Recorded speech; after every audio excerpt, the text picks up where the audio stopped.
Well, as you well know, Dave, I've been telling everybody that will listen to me that I think Cork are your 2019 All Ireland winners.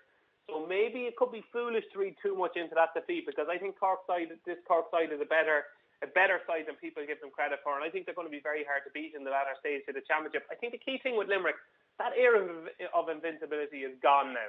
You know, they won last year's All Ireland, they coasted through the league, they looked exceptional, and now all of a sudden, when you saw them against Cork, you realise that they're not the vastly superior team that they look throughout the league. And I think there's cracks in this Limerick team, and I think the worst possible game they could have had next was Waterford in Walsh Park, tight pitch, not as big as the other pitches in Munster, where Waterford have lost 2 games and have the crowd behind them. There's talk of Michael Brick Walsh starting, and his presence is going to be huge as well. And I just think it's the exact game Kylie wouldn't have wanted for Limerick, because this is not going to be a high-scoring, free-flowing shootout. It's going to be tight. It's going to be tenacious. It's going to be, I'd imagine, a real dour struggle. And this is going to tell us what this Limerick team are made of. It really, really is.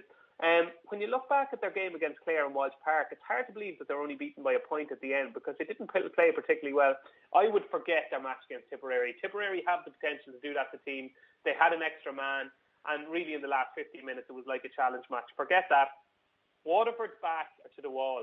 They can basically knock the All-Ireland champions out of the championship on their home patch in Walsh Park.